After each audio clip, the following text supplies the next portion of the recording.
Meeting of the Opioid Settlement Fund Committee is called to order at 3:06 p.m. on Monday, July 10th, 2023.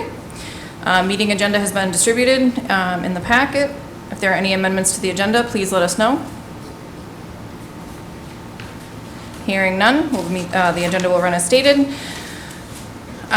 First on the agenda is the discussion about when to start accepting applications and the process for applicants.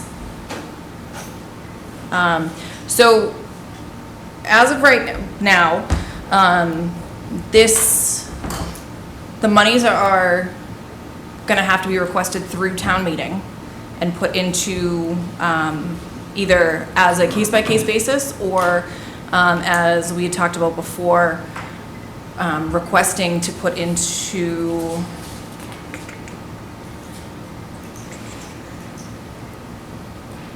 a stabilization fund. I have an update from Andrew that we can go over and that we will go over in a little bit. And so once that happens, if town meeting allows us and votes to approve the stabilization fund, I think at that point we start opening it up to applicants. If that does not go through at town meeting, then I think we start accepting applications with the understanding that it goes to Springtown meeting and it's a case-by-case thing that we have to then present. I believe it's at Springtown meeting is how that would go. Our next meeting in August, we have invited KP Law to join us. So these are all the questions that we have a running list for them of exactly what kind of the process is. But I believe, at least from where we stand, once we have the monies either distributed into a stabilization fund that we can pull from, or I know that we have to pull them, request at town meeting going forward, I think that's when we can start the application process and start really looking at projects that different groups within town want to work on. Anybody have any? No? All right, the next thing we have is the discussion, the continuation of the discussion about needs for town departments to support opioid education, training, outreach, and support. Something that I wanted to quickly bring up. We, down in the health department, got, I'm surprised this is the first one we got, but we got a mailing, and it's actually kind of a cool situation, or little device. It is a lockable 7-day secure pill organizer. It can hold liquids and pill boxes. So I don't know if this is something that as a committee we want to do, or if this is something that the health department alone or partnered with, Amy's not here today, but with Amy, purchasing these in bulk quantity. And then one of the things we talked about was the polypharmacy with our elderly, and access to grandkids' access to grandparents' medication. And so if grandparents have opioids that they are prescribed, getting these into the hands of grandparents, and they can lock up their opioids if they're responsible for grandchildren in the home. But this is something that's an approved purchase with the monies that I just had learned about, so. Is it possible for them to send a sample? I can certainly reach out between now and. Because I'm just concerned about the ability of an older individual to open them. So it does specifically say okay. the dexterity, the way that the dial is designed specifically for an elderly individual to be able to get into it, okay. but not allow a child. But I will definitely reach out before the next meeting and see if we can get a sample. Because I think that would be helpful. Yeah. How hard it would be for a teenager to get into it. Absolutely. What is it called again? The Pill Pod. It's pill-pod.com. And I'm sure there's other options. This is just one that was sent to us as a opioid fund approved spending. And so we can look into other options for the town, but that was one that we got. So next on the agenda is the discussion of wording for the special town meeting warrant item. So if the select board meeting goes the way that should, we'll know tonight if we'll have a special town meeting.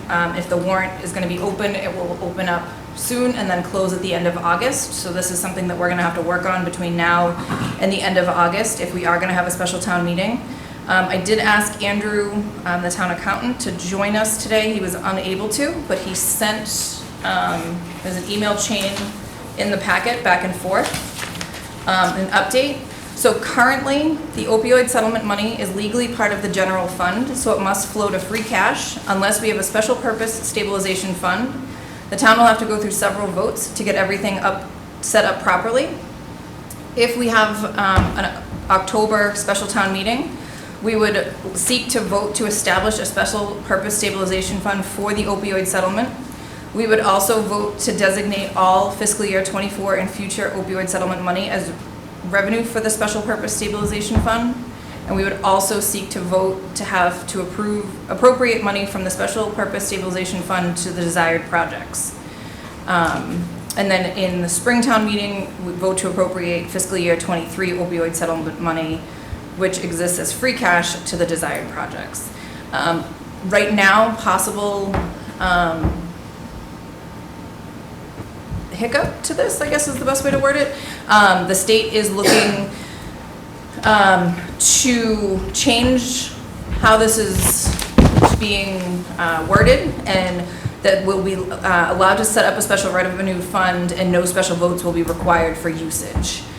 So that was something that Andrew had mentioned probably back in May, and I asked about again. And so he's gonna follow up again before August and see if any changes have been made, because there's a potential that none of this goes to town meeting, and there's a potential that it all goes to town meeting. So we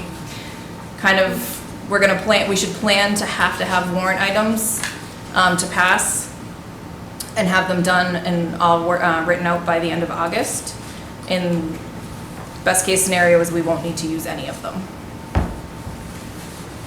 Okay, I have a question. How is this going to make it, how is this going to be different for a person, not an organization asking for money? Because it says it's going to be going, right now it says free cash or free flow, or? So this is how the committee is going to recommend spending for the applicants.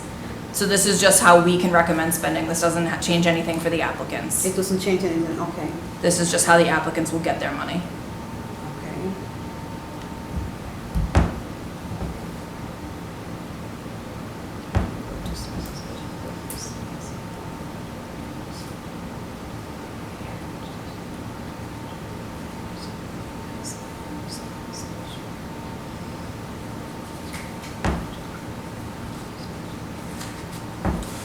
Are there any other questions? Nope, makes sense. Do we have to have, for number 3, does that mean we have to have a plan in place for the money that he spends? No, so my understanding of that one is we're gonna ask the town to vote to give us the ability to use the money once it's in that stabilization fund. So there will be 3 separate kind of caveats to what we're looking for. Is we need the fund, we need all the money to go into that fund, and then we need the ability to spend the money once it's in the fund. So there needs to be 3, like, number 1 has to vote yes, number 2 has to vote yes. That's what we'll ask KP Law about. Is it one warrant item, or is it 3 separate? Is it one with 3 of their different parts to it? That's gonna be definitely for KP Law to answer, and so next month, add it to our list. All right, next item, we have new business. Brian asked Vicky from Plymouth County Outreach to come chat and give us an update. So if you don't mind, just come into the microphone. Sure. I also brought just a one-pager that we have. Thank you. Okay. Thank you for having me. My name is Vicki Butler. I'm a person in long-term recovery, almost 10 years, as well as the executive director for Plymouth County Outreach. So Plymouth County Outreach is a collaboration of the 27 municipal police departments in Plymouth County, as well as Bridgewater State University, working together to make treatment, resources, and harm reduction tools more accessible to individuals who use drugs and their loved ones. This program started at the end of 2015 when law enforcement noticed a surge in fatal overdoses, particularly among young people. We functioned a long time with no funding, and we're fortunate to be able to get funding through the Bureau of Justice and Assistance, which we've been funded through since 2018. So I'll just give you kind of the quick version of what we do. The program started as a post-overdose follow-up program. So anytime someone overdoses anywhere within the county, it gets entered into our critical incident management system. I think one of the really important things to mention in this is we know that this work isn't for everyone, so the officers within each police department that participate in the program are handpicked by their chiefs as officers who should be out in the community doing this work, who have that buy-in. And so we've had great success with that. We are unique in the sense that we collect real-time data. So the state releases data about 6 months late, which is great, but it doesn't give us the ability to act now. And so we're collecting this real-time data. We're able to share it with the community partners, community providers, so that when we do see a spike or a new trend in overdoses, we're able to alert the community immediately and then do targeted intentional outreach on the areas where we're seeing a spike or, whatever might be going on, a new trend. So we are going out and we're offering services after someone has overdosed. So they get sent to the hospital. We have signed MOUs with all of our local hospitals, which makes it a little bit easier to determine who we should be going out to see. So we're going out, it's a plainclothes police officer in an unmarked cruiser. We don't want to draw attention to the home after there's been lights, sirens, kind of chaos the night before, a few days before. And we're partnering the officers with a recovery coach. All of our recovery coaches are in recovery themselves and have that lived experience piece that they're bringing out to the person who just had an overdose or might be at risk of an overdose. First and foremost, our intentions are to go out and check in. So we know that this happened to you. We know you're going through this. What can we do to support you? Our recovery coaches are bringing out packets of information, as well as Narcan and harm reduction kits, which include fentanyl test strips and wound care supplies. If someone wants to access treatment, we're going to sit there, we're going to make the phone calls with them and help them access treatment right then and there. Or if they want to kind of digest the information, they're able to reach out to the recovery coach and coordinate to meet up at another time. Some people don't want that, and at least we're out there and we're giving them the information. We've had people call back a year and a half later to say, I kept, this packet of information.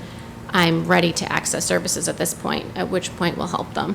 One of the really great things about our program is because we're federally funded, we are not insurance-based. So we don't have wait lists. We don't have to worry about billing anyone's insurance or do we accept your insurance. And we have recovery coaches who are trained to help people fill out applications. So if they don't have insurance but they want to go to a treatment provider that requires insurance, we can help them fill out those applications, which has been really helpful. So we started out as that post-overdose follow-up, and as we're able to use our data to kind of identify what's going on within communities, we were able to grow and expand. So in addition to doing the post-overdose follow-up stuff, we've incorporated like Narcan trainings, community Narcan trainings, education. We distribute nalox boxes to publicly accessible buildings where overdoses might be taking place. This is something that's not really being done anywhere else. And so over the last year, we've been able to distribute about 40 nalox boxes to schools, to town halls, town buildings, sober houses, anywhere where overdoses might be taking place. And really that helps to break down the stigmas associated with substance use. We know that overdoses are happening, and I think at first the consensus was by providing these tools, we're inviting people in to use drugs, and we know that that's not the case. People are, I can speak from experience, when someone's going to use drugs, they're going to use regardless of whether or not there are safe tools in place. So providing these tools, we're providing the education with them, which is really, really critical. And we, like I mentioned, are now doing targeted outreach. So when we see overdose spikes, we're putting out an alert if it warrants an alert, but sometimes we're also doing things like coffee with a recovery coach, where we'll set up at a police department or a library or whatever, and invite the community to come in and access those resources without having to go to them. We noticed early on that there's a population of, we had parents reaching out saying, like, does my loved one have to overdose in order to access services?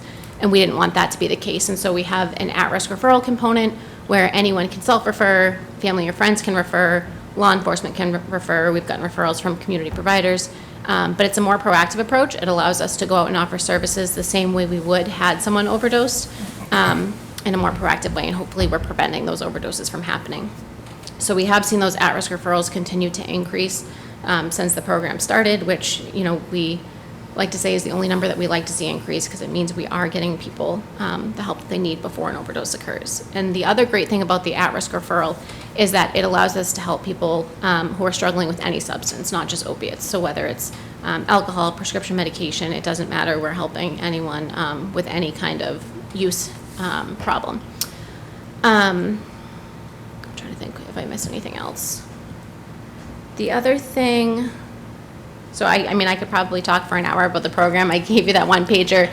There's a ton of information on our website. If you have any questions, I'm happy to take any questions. The other thing that I just wanted to mention was that PCO in May was invited to Arlington, Virginia by the Opioid Response Network, which is a national organization, for a small group meeting to bring together representation across several disciplines to come up with national recommendations and best practices for use of the opioid abatement funds. That will be released later this year, so certainly something that we will share with all of you, because I know that there's been a lot of talk about what different communities are doing, and I think that these national recommendations and guidelines are going to be really helpful in ensuring that the funds are making the biggest impact in the communities. Everyone is really well intentioned, but to make sure that we're using the data-driven strategies to be able to provide for the communities. So I think that's it. Does anyone have any questions? Are you able to say how many visits you've made in Abington last year? Yes, I would have to look it up, but yes. Okay. Yeah, absolutely. Yeah, we're able to, every year we do an annual report. So the Abington community certainly can pull those numbers at any point, but they do get an extensive report every year of the number of non-fatal, fatal, at-risk referrals they've gotten, the number of follow-ups attempted, the number of boxes of Narcan and harm reduction kits distributed at follow-up visits, or in the community at large. So I will pull those numbers for you. All right. Can you also say where the biggest gap is in terms of services after you folks do your work, after someone gets into a detox? Where is the gap in the system for recovery? Is it long-term, is it short-term, is it step-down, is it wraparound services? What's kind of the need? Yeah, so unfortunately, there's not a good answer for that. I think one of the most difficult parts of addiction is that there's not a one-size-fits-all. Right. So for me, that looked like a continuum of care from detox all the way to sober living, and that was 9 months of treatment. But that's not what works for everyone. So some people don't have to go to detox. They can get set up with there and do outpatient services and be fine. So it's really hard to identify kind of, there are gaps throughout the entire thing. I think you have a small window when someone does want to enter inpatient services, and sometimes it's really difficult to get someone a bed. So if they want a bed now, and I can't get one until tomorrow, they might not be willing to go tomorrow anymore. I think one of, over the last several years, something that we've really noticed is an increase of people wanting to go into sober living, and that's one of the only things that isn't covered by insurance. So if someone doesn't have family support, they don't have access to scholarship funds, because there are very little. We're fortunate in Plymouth County to have PCO Hope, which is a separate organization, but they do scholarship funds, which has been helpful, but there are limits to that. So I think that that's a huge barrier, because insurance doesn't matter at that point, and not everyone has access to that. Besides the sober living funds, I would say the other really big area that we're seeing a lot of people struggling is with transportation. So we were able to, this past year, set up a contract with Lyft, where we are able to short-term transport people until we're able to figure out something more long-term. But prior to having that, we can only stretch that so far. But those seem to be, I guess, two of the immediate needs that we've really seen an increase in over the last few years. There are always going to be a lack of beds, treatment beds in different kind of areas. I think another one where we're talking about inpatient is some people will detox at home and they'll want to go to a CSS, which is kind of that next step. And it's really hard for someone to get into a CSS placement if they're going from the street and not from detox. But not everyone needs that detox or meets the requirements of detox. So there's that gray area where it's really difficult, and people have to make decisions as to, like, am I going to use just to get into detox to get to a CSS, which is dangerous if anyone has any period of abstinence, and it increases their risk for fatal overdose.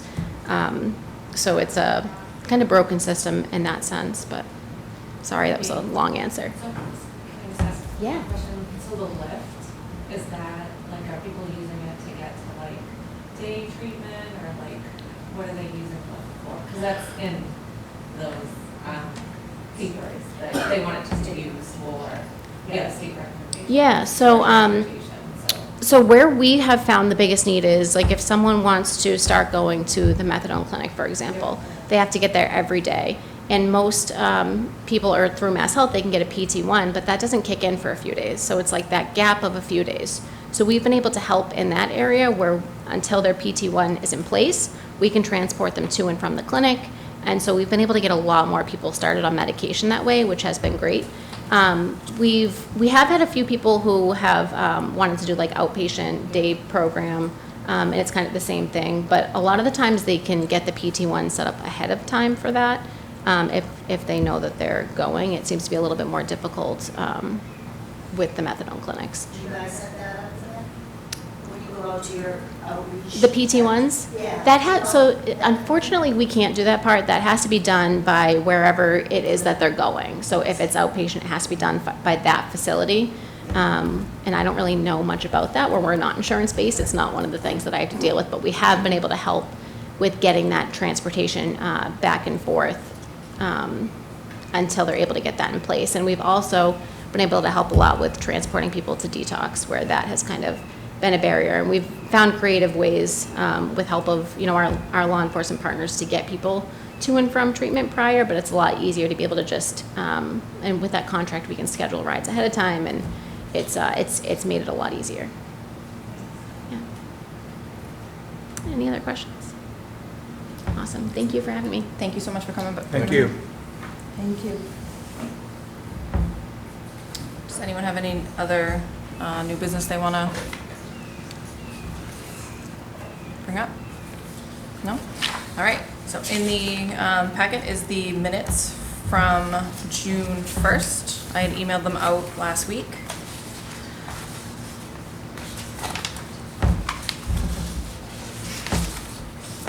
Move to approve. Second. All in favor? Aye. Aye. All right. They will be filed as they are. And open it up for public comment. Sorry, public comment on anything? On what's on the agenda. Oh, okay.